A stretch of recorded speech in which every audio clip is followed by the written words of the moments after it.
우리 이달의 말씀하겠습니다.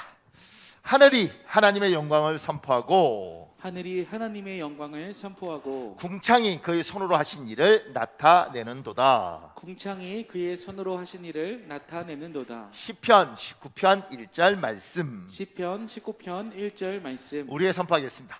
하늘이 하나님의 영광을 선포하는 것처럼 하늘이 하나님의 영광을 선포하는 것처럼 우리 교회와 가정을 통하여 하나님의 영광이 선포되게 하옵소서. 우리 교회와 가정을 통하여 하나님의 영광이 선포되게 하옵소서. 창공이 하나님의 놀라운 일을 나타내는 것처럼 창공이 하나님의 놀라운 일을 나타내는 것처럼 나의 미래와 인생을 통하여 하나님의 놀라운 일이 나타나게 하옵소서. 나의 미래와 인생을 통하여 하나님의 놀라운 일이 나타나게 하옵소서. 예수님의 이름으로 기도합니다. 예수님의 이름으로 기도합니다. 아멘. 아멘. 여러분의 기도, 여러분의 선포대로 이루어질 줄 믿습니다. 고맙습니다. 오늘 역대하 34장은 요시야 왕에 관한 이야기입니다. 제가 이렇게 적었습니다. 솔로몬 대왕 이후에 이스라엘은 북쪽 이스라엘 왕국, 남쪽 유다 왕국으로 분열됩니다. 요시야 왕은 남쪽 유다 왕국의 16번째 왕입니다. 그는 8세의 왕이 되어서 31년간 이스라엘을 통치합니다. 오늘 성경 본문에 등장하는 요시야 왕의 삶을 통하여 하나님이 우리에게 하시는 말씀을 듣겠습니다. 요시야 왕의 삶을 통해서 하나님이 우리에게 어떤 말씀을 하시는가? 우리 역대하 34장 2절에 있습니다. 여러분 읽겠습니다. 시작. 여호와 보시기에 정직하게 행하여 그의 조상 다윗의 길로 걸으며 좌우로 치우치지 아니하고. 그 밑에요. 작은 1번에요. 세상 사람은 사람의 눈만 의식하고 삽니다. 그러나 우리는 사람의 눈만 아니라 하나님의 눈도 의식하고 삽니다. 열왕기상 15장 10절에 있습니다. 여러분 읽어볼래요? 시작. 아사가 그의 조상 다윗같이 여호와 보시기에 정직하게 행하여. 역대하 29장 2절도 있습니다. 여러분 읽으십시오. 시작. 히스기야가 그의 조상 다윗의 모든 행실과 같이 여호와 보시기에 정직하게 행하여. 지금 요시야 왕, 아사 왕, 히스기야 왕, 이스라엘 왕들이 있는데 이 이스라엘 왕들에 대한 평가를 할 때 뭐라고 평가하느냐면 여호와 보시기에 좋았던 사람도 있고 여호와의 보시기에 악한 왕도 있는 거예요. 하나님의 시야가, 하나님의 시각이 있습니다. 지금 여러분과 제가 사는 세상은, 지금 특히 젊은 친구들이 사는 이 세상은, 목사님 사람 눈 의식하고 어떻게 살아요? 저는 다른 사람 눈 신경 쓰지 않고 제 인생 삽니다, 이렇게 이야기를 해요. 그리고 우리도 이렇게 말을 하죠. 네가 딴 사람 너무 신경 쓰지 말고 네가 결정하고 네 인생대로 살아, 이렇게 이야기를 해요. 우리가 이게 맞는 말인 줄 알고 있죠. 사람은 하나님이 창조한 사람은 다른 사람의 눈과 다른 사람의 시각을 인식하도록 되어 있습니다. 내가 이렇게 하면 저기가 불쾌할 텐데, 내가 이렇게 하면 저기가 기분 나쁠 텐데, 이런 식으로 하면 우리 관계가 틀어질 텐데, 사람은 영혼이 있고 마음이 있어서 내가 이렇게 하면 저 사람의 마음이 어떤 식으로 생각할지에 대한 생각을 하는 사람입니다. 이게 사람이에요. 이게 사람이고, 이게 안 되는 사람, 이걸 뭐라고 이야기하냐면 공감능력이 떨어진다고 이야기를 해요. 이 공감능력이 떨어지는 사람을 뭐라고 이야기하면 사이코패스 이렇게 말하고 소시오패스 이렇게 이야기합니다. 왜냐하면 이렇게 하면 저 사람이 아파, 이렇게 하면 저 사람이 가슴 아파, 아니면 상처받아, 이걸 생각하지 못하니까 개미 죽이고 개 목 매달고 뭐 이런 거 할 때도 그거 갖고 왜 가슴 아파? 이해가 안 가는 거예요. 하나님이 사람을 만들 때 사람에게 마음을 주시고 저쪽 마음에 대한 생각을 할 수 있도록 주셨기 때문에 누군가의 마음을 살피고 생각하는 건 굉장히 중요한 겁니다. 그것 때문에 공감 능력이 있는 거죠. 그리고 우리나라는, 우리 민족은 누군가를 이렇게 잘하는 걸 배려라고 배웠습니다. 그래서 사람을 배려하는 민족이죠, 우리는. 근데 문제는 배려가 너무 심해졌죠. 그래서 배려가 너무 심하니까 내 인생을 사는 게 아니라 저 사람 눈치로 사는 겁니다. 그래서 사람의 눈치를 보는 인생. 우리 민족은 배려라는 좋은 걸 가지고 있었는데 배려가 너무 심해서 눈치를 보게 되고, 눈치 보는 것에 힘들었는데 서양 문화가 들어오니까 자기 마음대로 사는 거예요. 햇볕이 비치면 지붕 위에 이렇게 이렇게 눕는 의자 들고 가서 비키니 입고 햇볕 쬐고, 와 부럽다, 남 눈 신경 쓰지 말고 네 인생을 살아. 이게 우리한테 들어와서 너무 좋았죠. 그리고 우리는 그게 맞다고 생각했어요. 왜냐하면 우리가 눌려 살았으니까. 그래서 우리보다 어린 애들한테 이걸 자꾸 심어줬죠. 그래서 드디어 지금 태어난 아이들 20살, 30살 눈치를 안 보죠. 그 눈치 안 보는 아이들의 눈치를 우리가 보면서 살죠.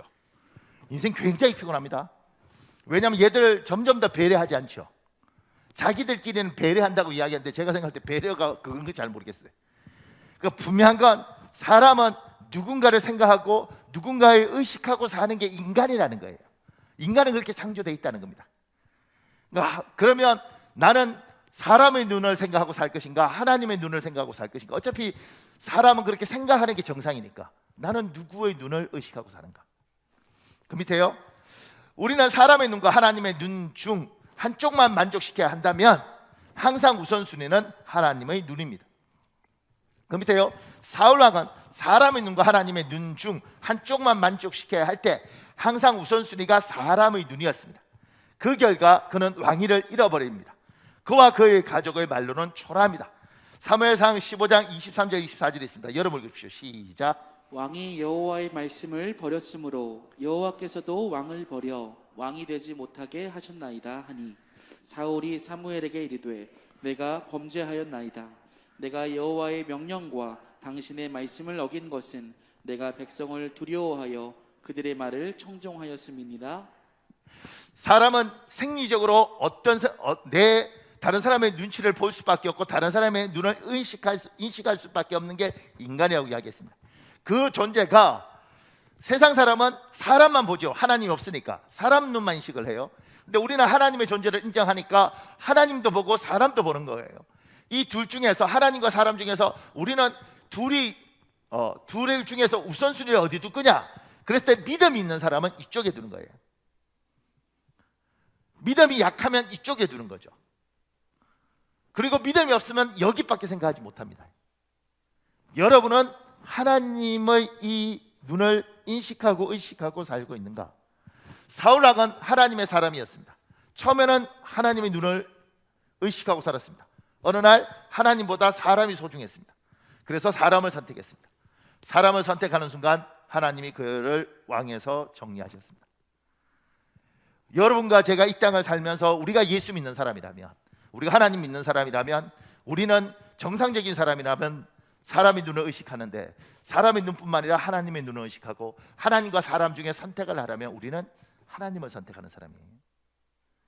그러면 여러분은 하나님을 선택하는가 사람의 눈을 선택하는가를 보면 여러분의 믿음이 있는지 없는지를 알고 여러분의 믿음이 약한지 강한지를 알 수 있습니다. 그 밑에 김동환이라는 분이 쓴 글 중에 이런 내용이 있습니다. 보세요. 목사님 읽어줄래요? 1982년 3월 19일이라고 기억된다.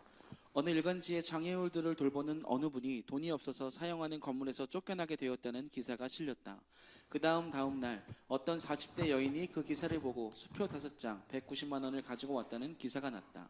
그분은 자신의 이름을 밝히는 것을 사양하시고 쪽지 하나를 신문사에 남기고 갔다. 그 쪽지는 이런 내용이 기록되어 있었다. 나에게는 중학교 다니는 아들과 고등학교 다니는 아들이 있는데 둘 다 전교에서 1등과 2등을 다투는 수재들입니다. 하나님께서 이와 같은 아들을 둘씩이나 주신 것은 자랑하거나 뽐내라고 하신 것이 아니라 이와 같이 나면서부터 장애가 있는 사람들을 도우라고 주신 것입니다.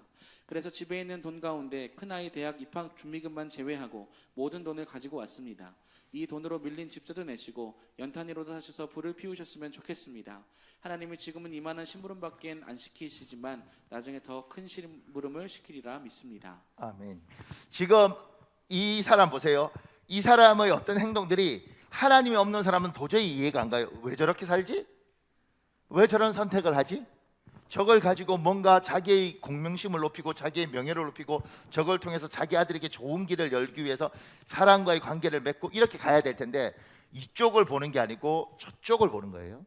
그래서 하나님 보시기에 좋았더라, 하나님 보시기에 귀했더라, 하나님 보시기에 흡족하였더라, 여기 때문에 세상 사람들이 생각할 땐 도저히 이해할 수 없는 행동들을 예수 믿는 사람들이 하는 거예요. 쟤들은 왜 저렇게 살지? 쟤들은 하나님 보시기에 저게 좋았다 그래서 저렇게 산대. 그래서 저런 결정을 했대. 그리고 저렇게 선택을 했대. 저 친구들 보면 하나님이 있긴 있는가 봐. 왜냐하면 하나님 없으면 저렇게 하겠어? 저 사람들은 하나님의 눈을 굉장히 신경 쓰는가 봐. 우리들이 살아가는 방식들이 세상 사람들은 하나님이 없으니까 아예 신경 쓰지 않고 자기들 원하는 대로 살아요. 근데 우리는 다르다는 거지. 왜 저렇게 선택하지? 우리 아버지는 왜 저렇게 선택하고 우리 엄마는 왜 저렇게 선택하고 내 남편은 왜 이런 선택을 하지? 하나님이 보시기에 좋았더라, 그 이야기를 듣고 싶은가 보다. 여러분은 이 인식, 이 의식을 가지고 살아가는가? 조금 더요. 작은 이번에요. 우리의 믿음은 살아있는 생명체 같습니다. 약해지기도 강해지기도 합니다. 누구는 일치월장 성장하기도 하고, 누구는 성장을 멈추고 10년째, 15년째 제자리 걸음인 사람도 있습니다. 역대하 34장 3절 8절이 있습니다. 여러분 읽읍시오. 시작. 왕위에 있은 지 8년에 그의 조상 다윗의 하나님을 비로소 찾고 제 12년에 유다와 예루살렘을 비로소 정결하게 하여 그 산당들과 아세라 목상들과 아로새긴 우상들과 부어 만든 우상들을 제거하여 버리매, 요시야가 왕위에 있은 지 18째 해에 그 땅과 성전을 정결하게 하기를 마치고 그의 하나님 여호와의 전을 수리하려 하여 아살랴의 아들 사방과 시장 마아세야와 서기관 요아스의 아들 요아를 보낸지라. 아멘. 지금 이 요아스가 8살 때 왕이 됩니다. 아주 어린 나이 왕이 되는 거예요. 8살에 왕이 됐는데 왕에 앉은 지 8년, 16살이겠죠. 16살쯤 됐을 때 하나님을 처음 찾아요. 이렇게 돼 있죠. 비로소 찾고 제 12년에, 그러니까 그 16살에 우리 나이로 20살이 되었을 때 뭐라고 하느냐면 우상들을 제거합니다. 그리고 왕에 앉은 지 18년, 그러니까 26살 때 이 사람이 땅과 그 성전을 정결하게 해요. 그리고 하나님의 전을 수리해요. 이 사람이 하나님을 찾고 나중에 하나님에 대해서 더 깊이 들어가고 우상을 제거하고 성전을 정결하고 믿음이 자라가더라는 거지, 나이가 들면서. 여러분과 저는 예수 믿고 천국 갑시다라는 것 때문에 믿음이 다 똑같은 줄 알아요. 여기에 있는 사람들이 믿음이 다 같은 줄 아는데 믿음이 달라요. 예수 믿고 천국 가는 믿음은 있지만 누구 믿음은 크고 누구 믿음은 작아요. 목사님 믿음이 크고 작은 게 있습니까? 아니, 있죠. 우리 그 밑에 이렇게 적었습니다. 믿음은 큰 믿음도 있고 작은 믿음도 있습니다. 마태복음 12장 28절 여러분 읽으십시오. 시작. 이에 예수께서 대답하여 이르시되 여자여 내 믿음이 크도다. 내 소원대로 되리라 하시니 그때로부터 그의 딸이 나으니라. 누가복음 12장 28절 됐습니다. 여러분 읽으십시오. 시작. 오늘 있다가 내일 아궁이에 던져지는 들풀도 하나님이 이렇게 입히시거든. 하물며 너희일까 보냐? 믿음이 작은 자들아. 우리가 믿음이 크다 작다를 그냥 들을 때 막연하게 뭐 큰갑다 작은갑다 이렇게 생각하잖아요. 근데 이게 직접적으로 와서 이를테면 김 집사야 내 믿음이 크도다, 박현호 목사야 내 믿음이 작은 자요, 이렇게 이야기하면 그때부터는 이게 멀리 있는 게 아니고 확 와닿습니다.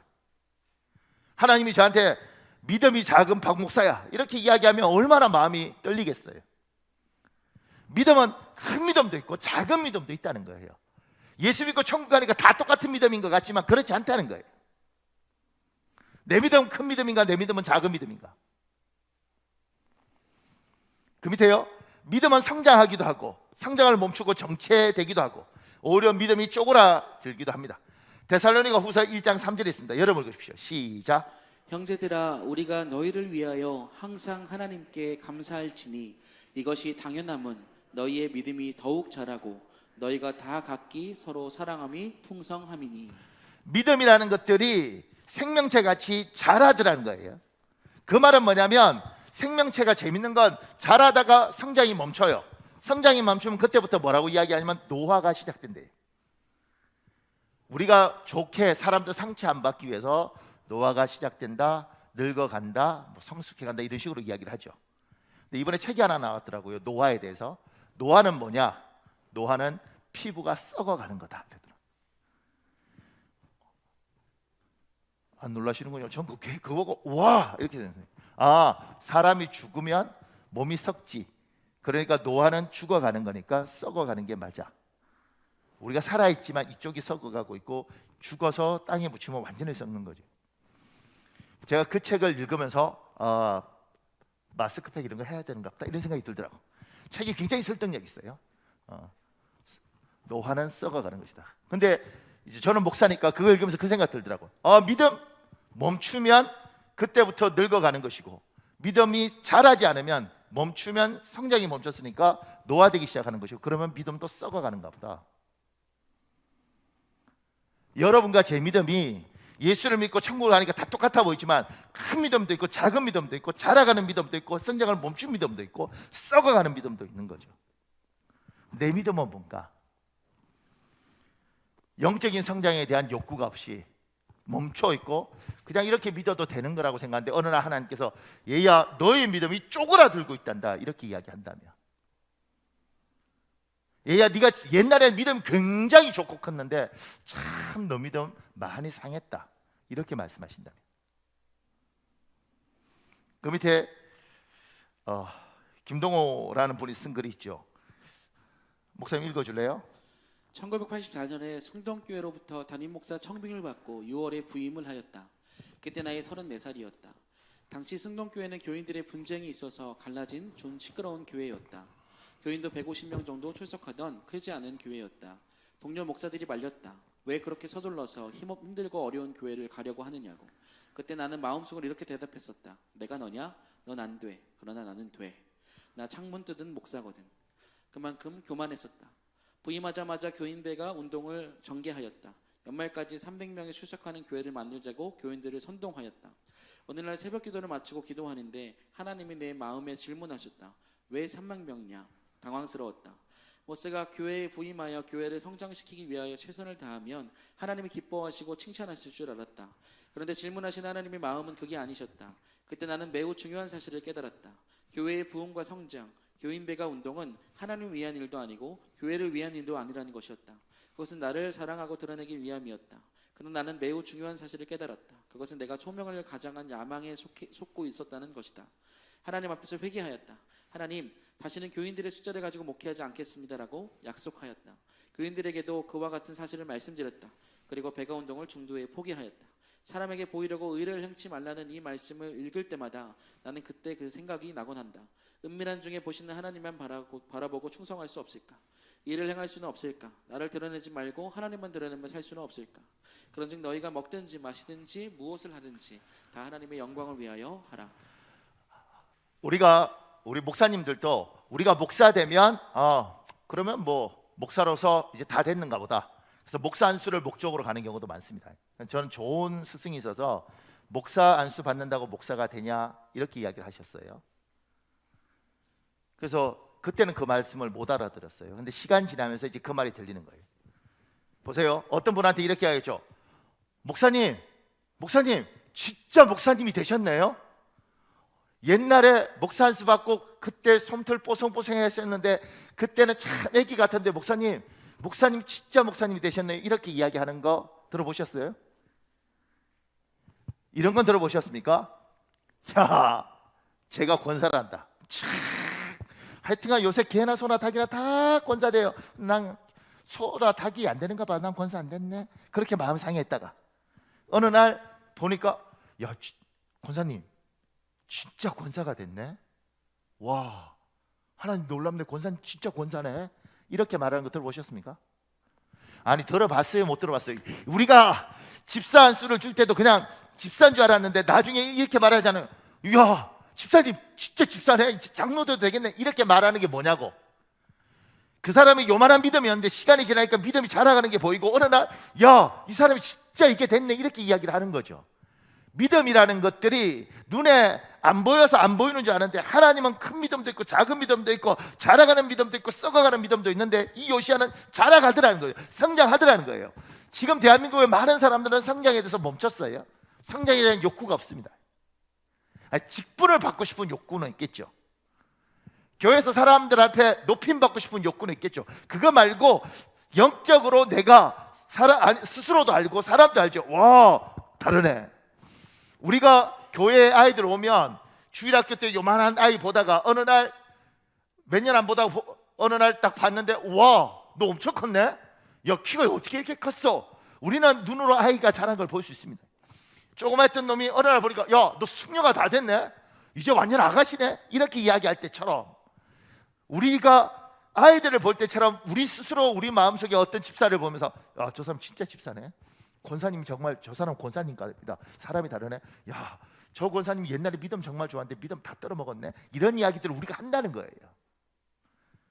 그러면 나는 뭐냐는 거지. 나는 잘하는 게 보이는가? 성장에 대한 욕구가 있는가? 요시야는 자라갔는데 하나님이 우리를 바라보시면 제가 자라가는구나. 안 자라가면 뭐요? 썩어간다는 거죠.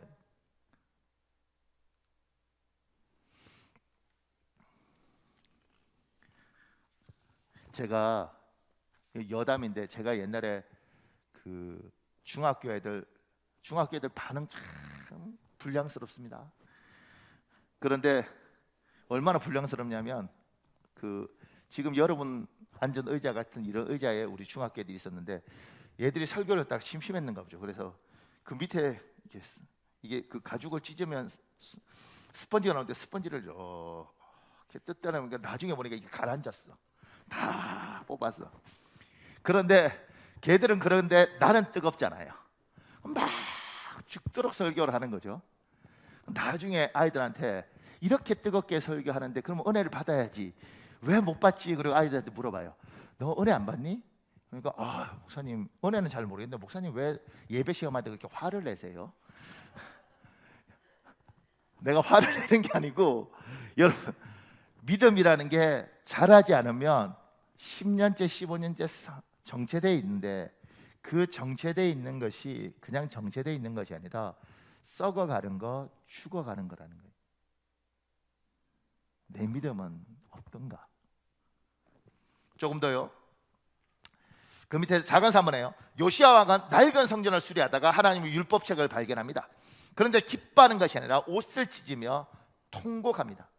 왜냐하면 율법책을 통하여 여호와 보시기에 정직한 것이 무엇인지 깨달았기 때문입니다. 우리 역대하 34장 15절, 18절에 19절, 21절에 있습니다. 여러분 읽으세요. 시작. hil기야가 서기관 사반에게 말하여 이르되 내가 여호와의 전에서 율법책을 발견하였노라 하고 사반이 왕 앞에서 그것을 읽음에 왕이 율법의 말씀을 듣자 곧 자기 옷을 찢더라. 우리 조상들이 여호와의 말씀을 지키지 아니하고 이 책에 기록된 모든 것을 준행하지 아니하였으므로 여호와께서 우리에게 쏟으신 진노가 크도다. 우리가 역사를 이야기할 때 이렇게 이야기합니다. 이 요시야 왕에 관한 이야기를 지금 오늘 하잖아요. 요시야 왕 때 성경책이 없었던 거예요. 이 율법책 성경책이 없었던 거예요. 성경책이 없었는데 어떻게 성경책이 없을 수 있느냐? 그 앞에 왕, 그의 아버지, 그의 할아버지가 하나님에 대해서 정말 패역하게 행동을 했습니다. 아마 성경책을 불태우고 이랬던 것 같아요. 그래서 성경책을 지키기 위해서 숨겨둔 거죠. 성경책을 찾아볼 수 없었던 거예요. 근데 이 사람이 성전을 수리하다가 성경책을 발견했어요. 우리나라 그런 거 있잖아요. 다보탑, 석가탑 이렇게 뭐 정리하다가 그게 월인 속보 뭐 발견하고 이런 것처럼 발견한 거예요. 와, 뭐야 이거? 그리고 성경책을 보고 보니 자기가 하나님을 이렇게 믿는 것이 제대로 믿는 것이라고 열심히 믿었는데 성경책이 야 그거 아닌데 이걸 본 거예요. 내가 이렇게 열심히 했는데 하나님은 이게 아니라네. 그러니까 가슴을 찢고 옷을 찢은 거예요. 생각해 보세요. 내가 정말 열심히 믿었는데 이게 아니래. 얼마나 통탄하겠어요. 지금 요시야 왕은 그런 거예요. 내가 정말 열심히 믿는데 이게 아니래. 너무 마음이 아픈 거죠. 그 밑에 토마스 왓슨이 웨스트민스터 소요리 문답 3번에 질문 3번에 이렇게 얘기했어요. 성경은 주로 가르치는 것이 무엇입니까? 성경이 무엇을 가르치냐? 거기에서 두 가지 이야기예요. 성경은 주로 인간이 하나님에 대해서 무엇을 배워야 하며 첫 번째, 두 번째, 하나님은 인간에게 무슨 의무를 요구하시는지에 관해 가르치고 있습니다. 성경은 끊임없이 하나님에 대해서 사람이 어떻게 살아야 될지를 가르치고 있어요. 그 밑에 이렇게 적었습니다.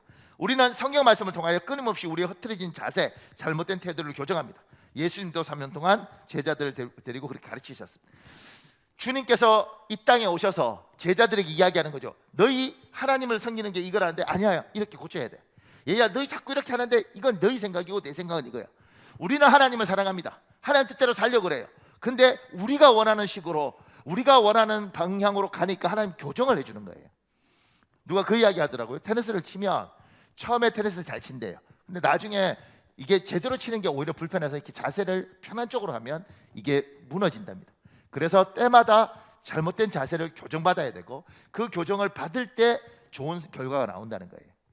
하나님이 이 땅에 오셔서 우리에게 뭘 가르치면 처음에 열심히 지켰는데 시간이 지나면 인간의 꾀를 내기도 하고 오해도 해서 하나님이 원하는 말씀을 오해하죠. 그럴 때마다 이걸 교정시켜 주는 거예요. 여러분이 예배 시간에 설교를 듣는 것도 교정하는 거죠. 그래서 밑에요. 마가복음 2장 27절에 있습니다. 여러분 읽으십시오. 시작. 또 이르시되 안식일이 사람을 위하여 있는 것이요 사람이 안식일을 위하여 있는 것이 아니니. 누가복음 10장 36절에 37절도 있습니다. 시작. 내 생각에는 이 세 사람 중에 누가 강도 만난 자의 이웃이 되겠느냐. 이르되 자비를 베푼 자니이다. 예수께서 이르시되 가서 너도 이와 같이 하라 하시니라. 보세요. 하나님이 이스라엘 백성에게 안식일을 주셨어요. 안식일을 주셨는데 그 안식일을 왜 주셨냐면 사람은 놓아두니까 365일 쉬지 않고 일하더라는 거예요. 그래서 결국 망가지더라는 거예요. 하나님이 안식일을 주시면서 얘의 안식일을 거룩히 지켜라. 그래서 우리에게 6일 일하고 하루 쉬도록 하시는 것들은 우리를 위해 주셨어요. 그리고 그때 하나님을 예배하고 하나님과의 관계를 돈독하게 하는 것으로 쓰라고 하나님이 우리에게 주셨어요. 안식일은 하나님한테는 필요 없어요. 우리를 위해서 주신 거예요. 하나님이 우리를 위해서 주신 이 안식일을 우리가 잘 지키겠다고 이야기하면서 어느 날인가 이 안식일이 하나님이 원하는 안식일이 아니라 인간들이 고통스러운 안식일이 됐어요. 예수님께서 교정시켜주는 거죠. 여러분에게 주일을 주시고 주일날 하나님이 감사와 감격할 수 있도록 주일을 허락하셨는데 이게 어느 날 율법이 되어지면 주일이 너무너무 고통스럽고 주일 오는 게 두렵습니다. 그 밑에 이웃에 관한 이야기할 때도 이스라엘 사람들은 이웃은 누구냐면 이스라엘 사람만 이웃이에요. 이방인들은 다 사람 아니야. 개야, 짐승이야, 금수야. 거기에 대해서 하나님이 고쳐주는 거죠. 얘야, 이웃은 누구냐? 너 바로 옆에서 네가 도와야 될 그 사람이 이웃이다. 이렇게 가르쳐 주시는 거예요. 우리의 생각을 하나님 열어주시는 거예요. 요시야가 율법책을 발견하고 나는 하나님을 이렇게 믿는 것이 맞다고 생각하고 정말 죽도록 믿었는데 이게 잘못됐구나. 하나님 교정을 받죠. 통곡을 하는 겁니다. 그리고 그렇게 변화되는 겁니다. 여러분과 제가 예수를 믿으면서 하나님의 말씀을 받으면서 교정하는 거예요. 계속해서. 그러니 예수를 믿고 3년이 되고 5년이 되고 10년이 되면 사람은 바뀌는 거예요. 바뀌는 거. 사람은 변화되는 거죠. 영적으로 성숙하든 자라간다고 이야기하든 뭐 익어간다고 이야기하든 사람은 예수를 믿으면 반드시 변화되도록 되어 있는 거예요. 끊임없이 교정하기 때문에. 그러면 교정이 안 되면 뭐요? 잘못 믿었던 거죠. 그 밑에 죽게 하라. 목사님 읽어볼래요? 나는 모든 지혜를 성경에서 배운다. 사업 경영의 비결도 성경에서 배운다. 가족 화합의 해법도 성경에서 찾는다. 원만한 교제의 비결도 성경에서 얻는다. 그 모든 열쇠가 골로새 3장 23절에 들어있다. 이 말씀은 화합의 비결을 보여준다. 부부, 자녀, 동료, 친구 간에도 이 말씀을 실천하면 화합을 얻는다. 내 자동차는 33년째 한 사람이 운전하고 있다. 운전사는 원래 타종교를 믿는 사람이었다. 난 그에게 예수님을 믿으라고 강요하지 않았다. 그러나 자연스럽게 신앙을 갖게 됐다. 지금은 온 가족이 정말 열심히 신앙생활을 하고 있다. 이제 이순이 된 그가 며칠 전 내게 이런 고백을 했다. 회장님을 통해 예수 그리스도를 만나는 것이 내 인생의 최고의 행운이요 기쁨입니다. 33년간 회장님을 모시면서 우리 가족 모두가 그리스도인이 됐어요. 정말 감사한 고백이었다. 아내는 나보다 더 열심히 기도한다. 기도하는 아내를 만난 것이 얼마나 감사한가. 좋은 배필을 주신 하나님께 감사를 드린다. 우리는 1967년 결혼했다. 그때부터 40년 동안 단 한 번도 부부싸움을 해본 적이 없다. 내가 이런 말을 하면 믿는 사람이 거의 없다. 그러나 사실이다. 싸울 일이 없다. 사람들은 우리 부부에게 묻는다. 40년 동안 부부싸움을 한 번도 안 했다고요? 그걸 어떻게 믿습니까? 부부싸움을 안 하는 것이 오히려 문제 아닌가요? 나는 아내를 하나님의 지체로 생각한다. 한 번도 가볍게 생각해 본 적이 없다. 아내도 마찬가지일 것이다. 부부금실의 해법은 골로새 3장 23절에 담겨 있다. 무슨 일을 하든지 마음을 다하여 주께 하듯 하고 사람에게 하듯 하지 말라. 부부 화합의 비결이 여기에 있다. 부부가 서로 주께 하듯 하면 왜 싸우겠는가? 사람에게 하듯 하지 말고 주께 하듯 하면 서로를 사랑하고 이해하게 된다. 성경은 삶의 지혜를 담은 보고다. 보세요. 이 사람이 부부싸움을 안 했다고 이야기할 때 골로새서 3장 23절의 말씀을 붙잡고 살았어요. 그러면 우리들 중에 누구도 골로새서 3장 23절을 붙들고 살 수 있죠.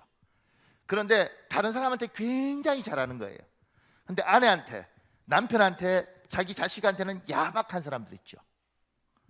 죽게 하듯 하라. 근데 여기에는 적용을 시키는 거예요. 여기는 적용을 안 시키는 거죠. 교정이라는 건 뭐냐면 이걸 눈을 들어서 죽게 하는 것이 여기만 하는 게 아니고 여기에도 하는 거구나. 이것도 교정인 거죠. 누군가는 가족한테만 하는 거예요. 이렇게 죽게 하듯. 바깥에서는 얼마나 사납고 얼마나 무서운지 몰라. 근데 이걸 하나님께서 교정시켜서 여기도 얘야 죽게 하듯 한다. 이게 하나님의 말씀을 들어서 어느 날 가슴을 찢는 건 뭐냐면, 나는 열심히 살았고 나는 하나님 생긴다고 살았는데 하나님께서 얘야 이것만 있어서는 안 되고 이 부분도 있구나, 이걸 깨닫는 거죠. 제가 전에 이런 말씀 했잖아요. 제 후배 목사님 중에 한 분이, 목사님 전 지옥 안 가도 됩니다. 전 지옥에서 6년 동안 살았습니다. 이렇게 이야기합니다. 지옥 안 가도 됩니다. 지옥에서 6년, 이게 난 무슨 말인지 못 알아듣죠. 근데 그 친구가 하는 이야기는 그거죠. 목사님, 제 아내도 강하고 제 어머니도 강한데 제 어머니한테는 저는 외동아들, 정말 아버지 일찍 돌아가시고 죽도록 키운 아들. 근데 이 아들이 때가 차서 결혼해서 여자를 데려왔는데 이 여자도 개성이 굉장히 강한 거예요. 그 두 여자 사이에 자기가 6년을 살았대. 미쳐버리겠더래. 둘 다 예수 믿고, 엄마도 예수님 믿고 아내도 예수님 믿고 자기는 목사인데, 어느 날 이 두 사람의 사이에서 너무너무 고통스러운 자기가 밥상을 발로 차버렸대. 밥상이 높이 떴다가 내려오면서 그 사기 그릇이었는데 그 도자기 그릇이 깨져서 있는데 그걸 발로 자기가 밟고 나왔대. 그러면서 이야기하는 거죠. 목사님, 저는 지옥 갔다 와봤습니다. 그러면 지옥이라는 것이 어느 날 죽어서 가는 지옥만 지옥이 아니라 이 땅에서도 지옥이 있다는 걸 아는 거예요. 이 땅에서 지옥을 경험하지 않으려면 어떻게 해야 되는지 깨달아야 되는 거예요. 하나님께서 우리에게 어떤 말씀들을 주실 때 그 말씀을 깨달았고, 이 말씀이 이 말씀이구나, 이게 이거구나, 이게 눈이 열려야 이게 복이 있다고. 근데 참 많은 경우가 이게 못 깨달아지는 거예요. 그래서 지금 요시야가 말씀을 듣고 깨달은 거죠. 이게 이 말씀이구나, 이게 이런 거구나, 이게 이렇게 가면 안 되는구나. 얼마나 많은 사람이 성경 공부를 열심히 하고 그 성경이 무슨 말인지 깨닫지를 못해요.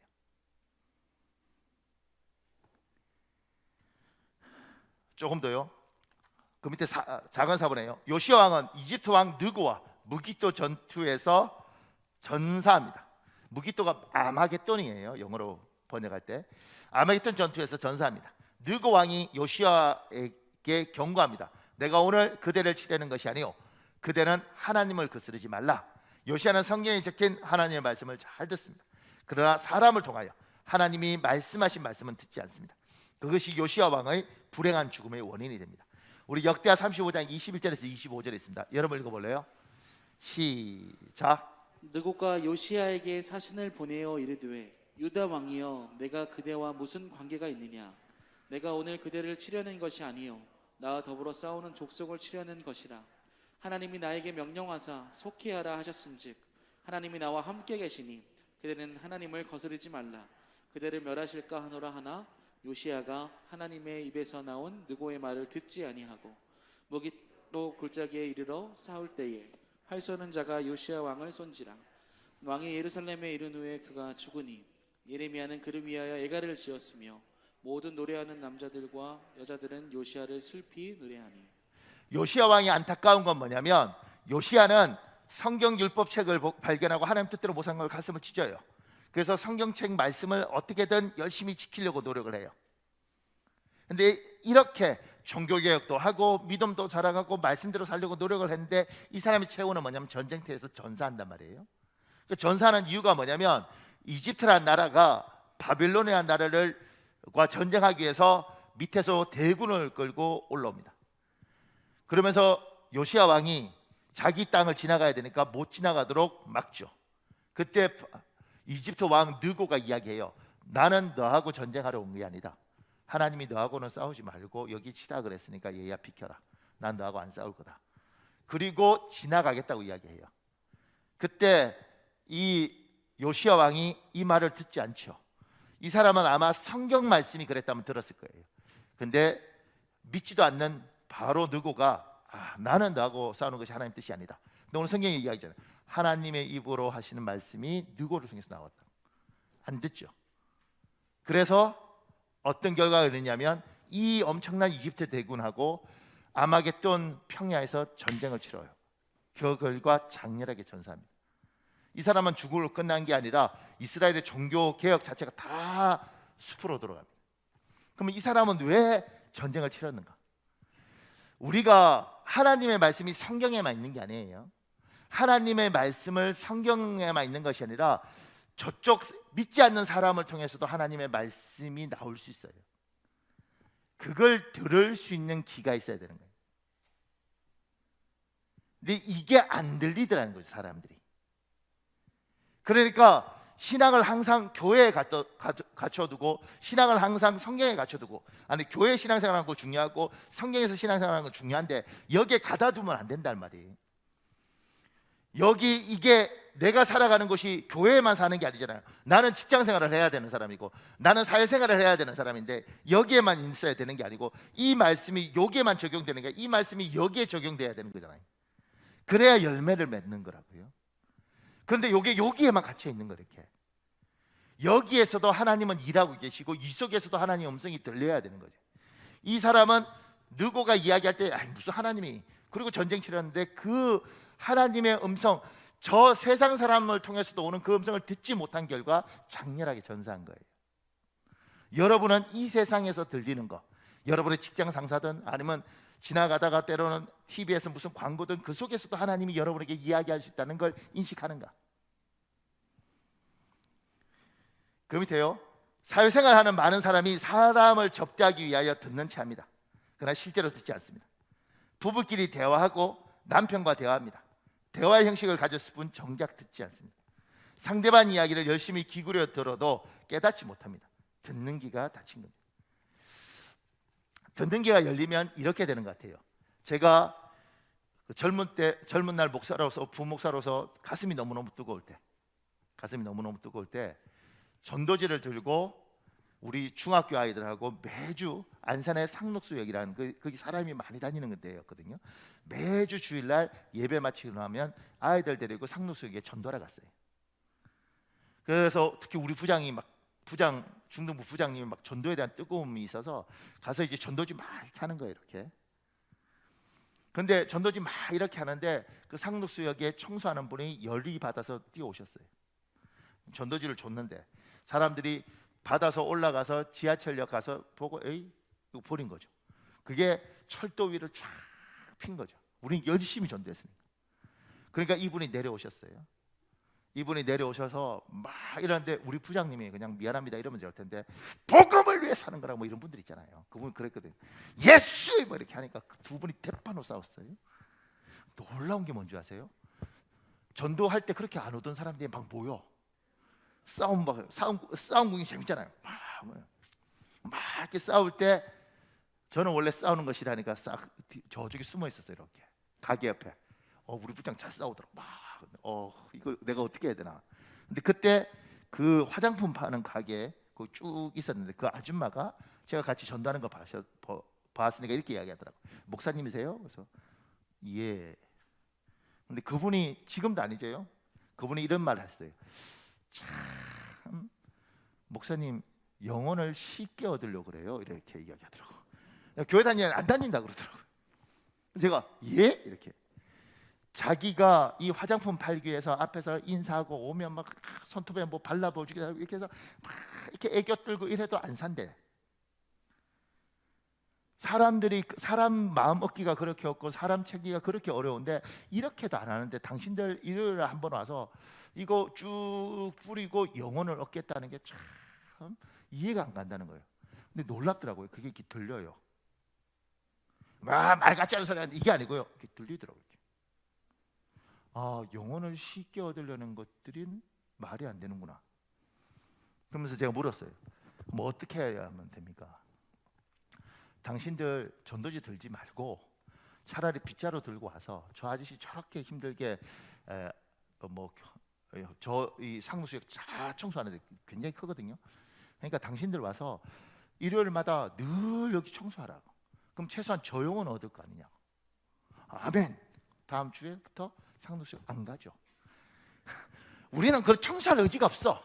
우리는 그냥 이게 종이 한 장 주고 오기를 원하지. 우리는 의지가 없어. 그런데 그때 그 이야기가 저한테 들리더라고요. 그러면서 제가 놀라운 걸 경험했죠. 많은 사람이 예 그래도 안 듣는 사람이 있고, 희한하게 이렇게 들려서 들어오는 사람이 있더라. 그러니까 여기 이제 남편들 중에 아내가 무슨 말하면 안 들리는 사람 있죠. 목사님, 우리 남편 아무리 말을 해도 안 들려요. 아 그래, 알았어, 그래. 근데 뭐 하면 뭐 이렇게 하는 사람이지. 제가 경고하건대 여러분 지금 그렇게 들으시면 나중에 여러분 정말 그 심각하게 아내의 말을 들을 수 있습니다.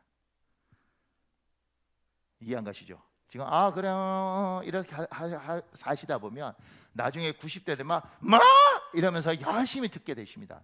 그러니까 그러지 않으려면 열심히 들으십시오. 지금 열심히 들어야지. 그때 진짜 열심히 뭐라고 이렇게 듣지 마시고. 근데 참 제가 이렇게 부부 사이든 뭐 부모 자식 사이든 이게 사이가 참 안 좋아지는 게, 교인들 사이도 뭘 말하면 이렇게 잘 들을 수 있으면 좋은데 안 들려요. 그리고 핵심이 파악이 안 돼. 그래서 어려워지더라고요. 저 사람이 믿지 않는 사람이라도 저 사람 속에서 하나님이 하시는 말씀이 있을 것 같은데 이게 안 들리는 거죠.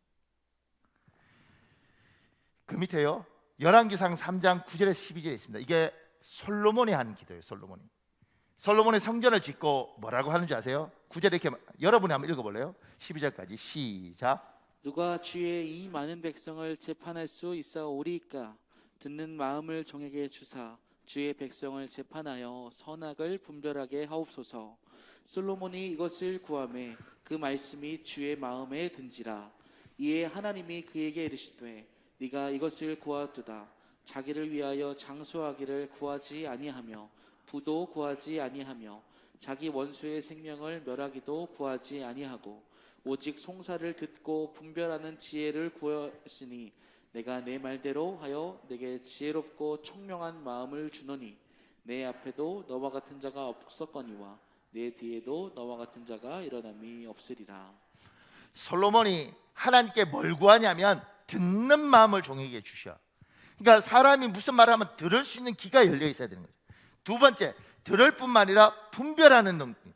듣는 게 먼저고 듣는 것 중에 골라내야 되는 거죠. 옳고 그름을. 우리는 듣는 귀가 없으면 분별은 필요가 없죠. 왜냐하면 들리지 않으니까. 수없이 많은 사람이 듣지 못합니다. 부부 사이가 왜 안 좋은가 이렇게 제가 들어보니까 이 사람이 남편이 이야기해요. 근데 그게 무슨 말인지 아내가 이해를 못하는 거예요. 아예 들을 생각도 없고, 그리고 뭐라고 이야기해도 무슨 말인지 알아듣지 못해요. 아내가 남편한테 뭐라고 이야기할 때 못 알아듣지 못하는 거예요. 애가 무슨 말을 이야기하는데 부모가 이해를 못해요. 뭔 소리야, 시끄러, 해! 이렇게 가는 거예요. 이 사람이 무슨 말을 할 때 이게 무슨 말이구나. 우리 남편은요, 목사님, 들을 기가 없어요. 제가요 10번을 이야기해도 무슨 말인지 못 알아들어요. 그 말은 희망이 없다는 이야기를 하는 거예요. 목사님, 우리 엄마요 대화가 안 돼요. 제가 벽에다가 이야기하는 것 같아요. 들을 기가 없어요. 이게 얼마나 무서운 말인지 아십니까? 하나님의 사람은 저 사람들 속에서 오는 그 하나님의 음성을 들을 수 있는 듣는 마음, 듣는 귀, 영적인 분별력이 있어야 되고, 그게 들릴 때 그것 중에서 옳은 말과 그런 말을 구분할 수 있는 능력이 필요합니다. 요시야 종교개혁하고 열심히 살았어요. 근데 왜 장렬하게 전사했느냐? 그 사람들 이집트 왕의 말들 속에서 이집트 왕이 그러잖아. 하나님이 내 입에 하신 말씀이라고 들으면 이건 전쟁하면 안 되는 거구나. 내가 자존심이 상하고 속이 상해도 내가 고개를 숙여야 되는구나. 그래야지 모든 게 평화롭고, 이게 들리고 분별한 눈이 생기면 이 사람은 듣지도 못했을 뿐만 아니라 이렇게 생각했을 것 같아요. 내가 너하고 합발해. 그 덕분에 자기만 망한 게 아니라. 사랑하는 여러분, 하나님이 여러분과 저에게 듣는 마음을 주시고 그 듣는 마음에 분별력도 주시길 예수님 이름으로 축복합니다. 오늘 우리 한 7-8분밖에 기도 못하는데 지금 제가 4가지를 말씀드렸습니다. 우리의 믿음은 자라가고 있는가? 성장하고 있는가? 우리가 하나님의 말씀을 깨닫고 있는가? 우리는 들을 귀가 있는가? 오늘 말씀 중에 하나님이 여러분에게 무슨 말씀하셨는지, 여러분을 붙잡고 기도할 걸 위하여 시간 주여 한번 간절히 부르시고 우리 7, 8분 우리 통성으로 기도하는 시간 가지겠습니다. 주여 아버지 도와주시옵소서. 아버지 도와주시옵소서.